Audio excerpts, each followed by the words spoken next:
In today's video, we're going to be doing an unboxing, building up, testing and reviewing of the new electric bike from Eskute, the Netuno. So first off, let's look at the unboxing and see what we had to do to put the bike together.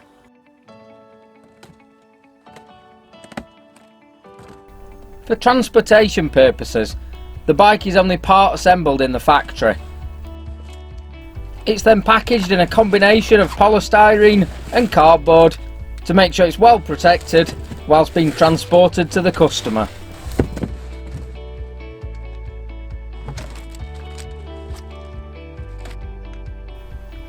The step-by-step guide for building the bike up that's included in the instructions is fairly basic, but even somebody who's not too familiar with bikes shouldn't have any problem following those instructions and getting this bike put together in very little time. All the tools that are needed to assemble the bike are included in a small toolkit that comes with it. The only thing I was perhaps a little disappointed in was that there is no pump for the tyres included, and the tyres only come half inflated, so it actually meant once the bike was built I then had to source a pump to be able to use it.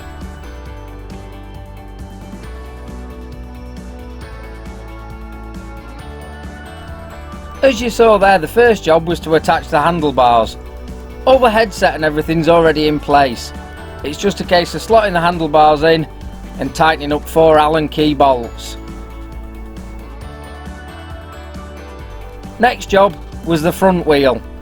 That simply slots into place with the brake disc sliding between the brake pads. All the brake assembly is already assembled, making that a very simple job. Just slot the wheel in, tighten the wheel nuts up.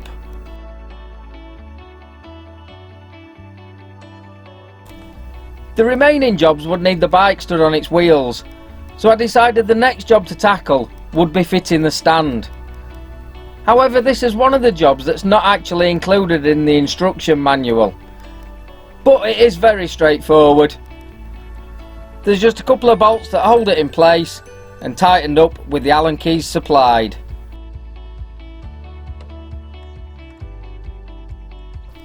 The headlamp's held on with a single bolt, so that was easily fitted. It can then be adjusted to shine exactly where you want it using a simple screw adjustment.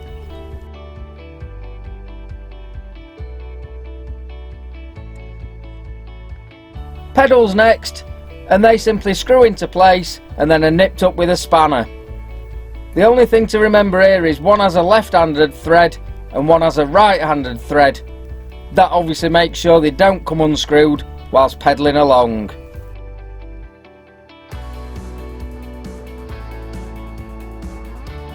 Perhaps the most crucial part, and equally one of the easiest, is just connecting those electrical wires together. It's a simple push fit. Then it was time to set the bike up specifically for my riding position. The handlebars were already in the correct position. I just needed to adjust the saddle slightly, and that's done with a simple quick release nut and bolt system similar to that used on the front wheel assembly.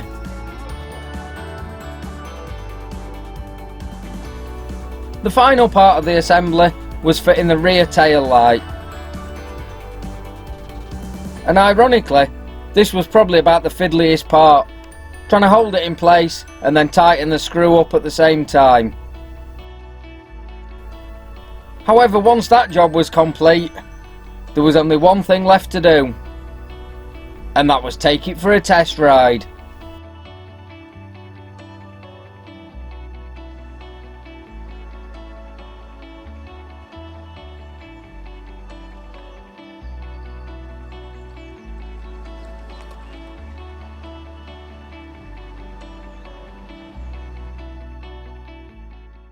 Now let's take a look at the specification of the bike and its components.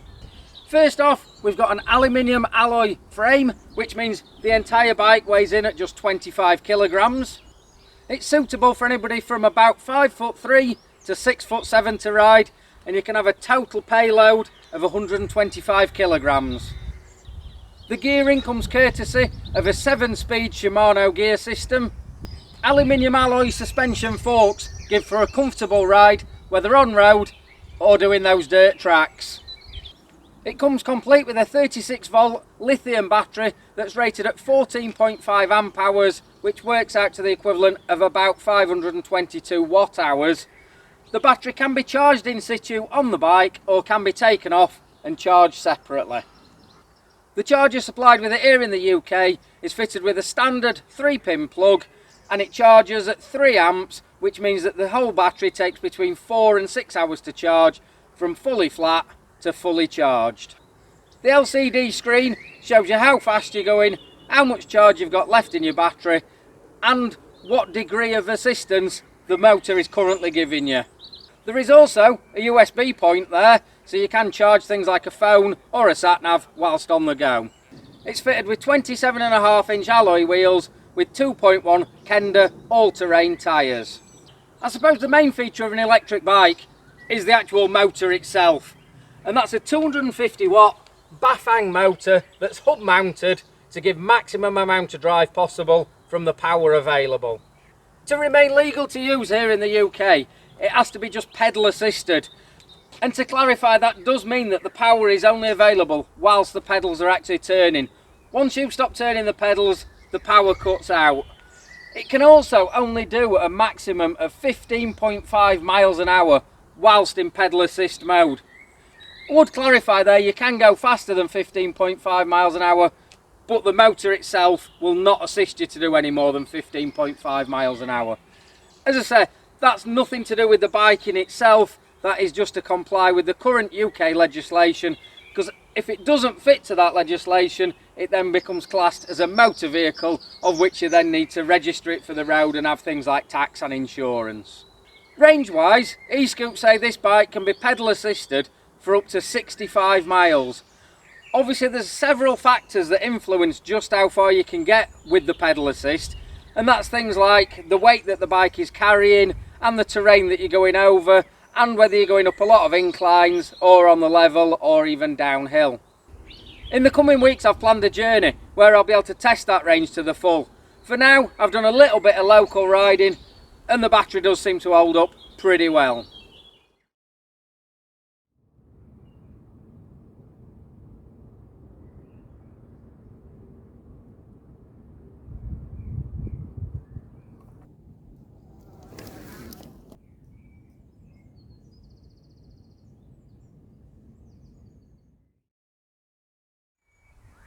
As you've seen, we live on a narrowboat here on the inland waterways in England, travelling about on the canals and rivers. And when we're away from our mooring, it can be sometimes difficult to make sure you've got another means of transport to either get and do the things like the shopping or even getting to work. Because obviously if we go out on the boat and then we need to come back for our car, it can be a lot of faffing around, either a lot of walking or a lot of catching buses and trains. And we did have a little old electric bike that my dad had given me quite some time ago. But as you can see, it's not really up to the job anymore. So when we heard about Eskute releasing their new bike, we contacted them and said that we would be interested in one. And very kindly, they've sent us this one to test and review. There were a couple of crucial factors we had to consider when deciding whether this bike would be suitable for us. First off, could we charge it? And the simple answer to that was, yes, we can charge it. We've got some solar power generators that have their own solar panel and convert that sunshine into 240 volt electric, which would charge this bike no problem. The other thing we had to consider was its size. Can we store it when we're out and about? We will be able to put this on the back of the boat and chain it in place when we're out and about. And we did feel overall that these larger wheels were probably beneficial, because when you're going over the towpaths and some of the rough tracks we have to go down, those small wheels on that shopping bike could often dig into the little ruts and make the riding very uncomfortable and possibly even at times quite unsafe. So what sort of person is going to be likely to buy this product, and what sort of use are they going to have for it? I think it's fair to say the sort of person who's buying this bike is probably somebody who currently either doesn't have a bike at all or has a very basic, normal bike and feels that they want to upgrade to an electric bike. It's certainly by no means a top of the range bike, but equally it's priced accordingly. And by saying it's not top of the range, that doesn't mean that it's not got some quality parts on it. When you look at the motor, a 250 watt Bafang motor is a reasonably good motor, as are things like the gearing, the 7-speed Shimano gearing. That's a good system as well. But I think it's fair to say, if you were looking at doing some serious biking, you would probably be looking further up the range and equally spending more money on a more expensive electric bike. So the sort of usage people are likely to be getting out of this is things like a little bit of leisure riding. You know, maybe you fancy going out at a weekend on a bike, but you perhaps just feel that you're not quite fit enough to use a normal bike. The electric motor's there to assist when required. And equally, it could well be the nice sort of bike that you could use for going to work and back on, and things like going to the shops if you just want to grab a few items. That pedal assist cuts in fairly quickly. Within a couple of rotations of the pedals, you've already got that help there. So especially if you're setting off on a bit of an incline, it's straight away giving you that ease to push you along. That 250 watt Bafang motor seems to do the job just fine to me. Even going up hills, you're basically pedalling as though you're just on the normal flat level. The motor takes the effort out of it for you. When it comes to the brakes, I can't really directly compare it to anything, because it's the first bike I've ever owned or ridden that's got these disc brakes on it. All the other ones I've ever had have been the traditional blocks. These brakes seem perfectly good, and at no time did I sort of start panicking, thinking that the bike wasn't going to stop as I expected it to. Those front suspension forks do take the shock out of any bumps and ruts that you do hit along the way, although we will be coming back to discuss those forks in a short while. Overall, I do quite like the look of the bike, and I must say, whilst out and about using it, and obviously taking some photos and things like that, I've had a couple of other cyclists who've stopped and said, yeah, looks quite a nice bike. This matte black finish with the sort of little bit of blue detailing and the wheels and how it's all set up does give that overall impression it's a nice bike. As with most bikes, it's fitted with a bell. And to be honest, I quite like that one, because when you're coming up behind pedestrians and you give them a little ding ding on the bell, it's not too loud and shouty as if to say, get out me way. It just kind of says, hello, I'm here. Do you mind moving out of the way? So I think it's quite a polite little bell, that one. The stand's a nice feature. It means when you pull up, you're not trying to find a wall or something convenient to lean it against, and you're not tempted to just sort of drop it onto the ground and leave it there. Jump off, flick the stand, and away you go.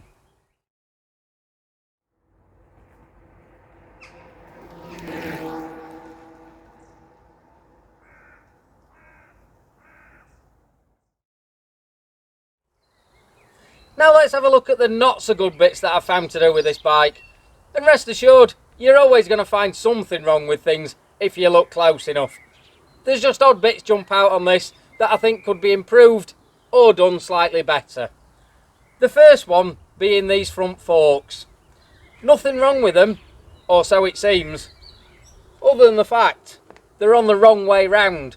And as you saw from the build up, I didn't have to actually put this section together. All I had to do was put the wheel in and the handlebars into that framework there. The actual forks and the headset were set up already.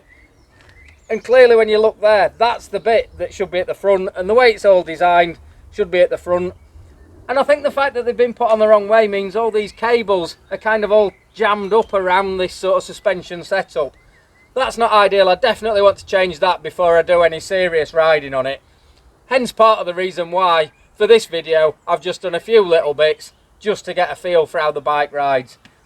Elementary mistake, something that's obviously gone wrong in the factory, just needs putting right by it twizzling round and facing the right way. This is not a fault as such, I just think it could have been designed better.